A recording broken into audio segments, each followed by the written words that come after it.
Kemp Fieldhouse. This is the home of UNO Athletics, and we're happy to sort of take you on a behind-the-scenes tour. I'm Dave Ahlers. I'm the Assistant Athletic Director for Communications, and as part of a new feature here at omavs.com, we wanted to give you sort of a behind-the-scenes look at what all happens here beyond the games and the events that we put on.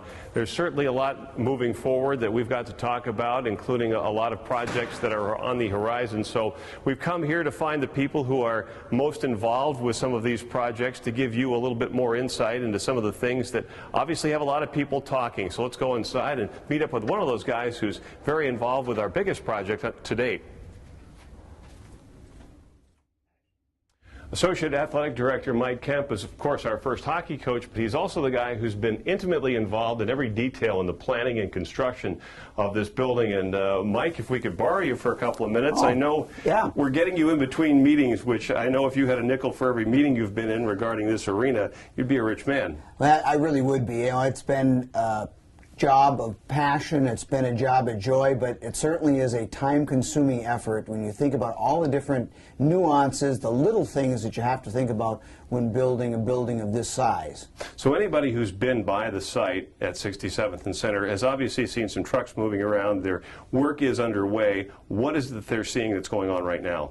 Well, what we've done is, again, like any kind of building, you're building in a floodplain, we have to compress the ground underneath. So for about the last 5 months, there's been a large mound of dirt there that's been compressing the ground called a surcharge.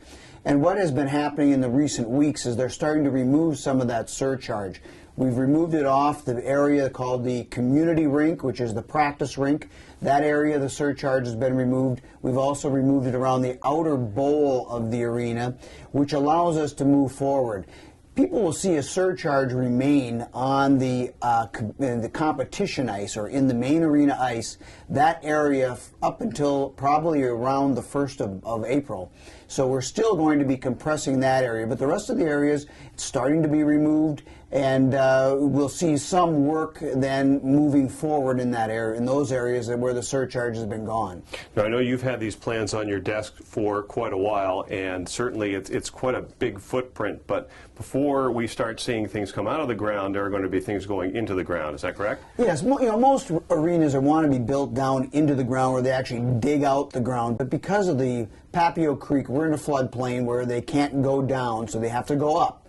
So in order to have the building stabilized, it's going to be built on pilings. So what we're going to see now is them sinking deep foundations around the outer bowl and then around the community ice first. And there'll be a massive number. It's a big number, isn't it? It's going to be over 500 pilings in this entire area. And then once the surcharge is removed over the competition ice, then the pilings will start being put into that area as well. Now, a project of this size isn't just about physical assets, it's also about human assets, and that's another area of this project that's underway. Well, you know, it's like anything else. You build step by step, and we've kind of got where the design is almost completed. We're going to make tweaks here and there. So the next logical step for us is to go out and get a general manager who will be overseeing this building from day one until as long as we'll have this building in existence. So we're going to be doing some interviewing now. We've had the job out listed on the website as an open position. We'll be starting to do interviews, and our hope is that by the end of the school year we'll actually have a general manager for this building on site, working full time, in helping us prepare for the opening in early 2015. First event there is going to be a hockey game between the Mavs and Air Force, so that's obviously an exciting time. I know you've got a lot of work still to do, and we'll get back with you for some more updates as we go along. But now I think you got a meeting to go to, don't you? Of course. Yeah. Just another one. Thanks, Mike. Thanks, Dave. One of the first projects undertaken by UNO Athletics during its reclassification to Division I is this outstanding space that we have here. This is the Hamilton Academic Excellence Room. We've always had a dedicated space here in the SAP Fieldhouse where student athletes could work on their studies, but it was cramped and a bit outdated. And as you can see here, this room is anything but. A very dedicated staff, hard at work helping the student athletes achieve their academic goals, and one of those people, the person in the lead on that, is Assistant Athletic Director Lindsey Ekwerekwu, who is in charge of academics. And Lindsey, this is a terrific space in which to work. You and your staff really have a great space where student athletes can feel comfortable doing their work. Yes, we feel so blessed to have this. It's such an upgrade. It really gives our student athletes a space to come where they can kind of settle in, spread out, do whatever work they might have to do, meet with other student athletes. We have small tutoring rooms as well as computers, so they really, really like it. Even our student athletes that aren't required hours in here, they're still, utilizing this great resource, so we're really grateful. And a resource that's paying some big dividends. I mean, we've seen a lot of great progress from the student athletes academically. Right. I would say the last few semesters we've really seen an uptick in our performance academically. This past fall, our cumulative term GPA was a 3.37, which is really, really impressive.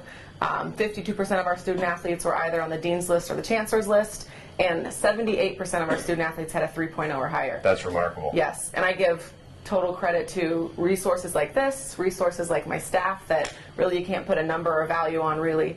And then just really, our relationships that we're constantly building with the faculty and the campus community. And that certainly is the investment. We talked about that earlier in the program, with the investment not only in the physical but in the human, and you have a lot more people now committed to the academics than maybe we had before. Absolutely, and we, like I said, that's a resource that you really can't put a number on. We are seeing the value in the progress each semester, and really just building those relationships, both, like I mentioned, with campus community, the faculty, and with our student athletes in particular. We're just really seeing some great success. Well, it's a marvelous space, and you can see why the student athletes like to come here. It's kind of quiet now because this is around practice time, Yep. but more often than not, this is a very busy place. Absolutely. You come any morning and any evening after 5, and it's jam-packed. So we're really lucky to have it. Well, congratulations on the work you and your staff have done, and keep it up. Absolutely. SAP Fieldhouse remains the hub for UNO athletics, and as you can see here on this regular February day, we've got a number of teams practicing, and many of our teams will practice here. In the coming months, we are going to show you more here on Maverick Minutes, the behind-the-scenes look at UNO athletics and some of the events that are put on above and beyond the game. So we hope you'll tune back in here at omavs.com. Until then, I'm Dave Ahlers. Thanks for watching.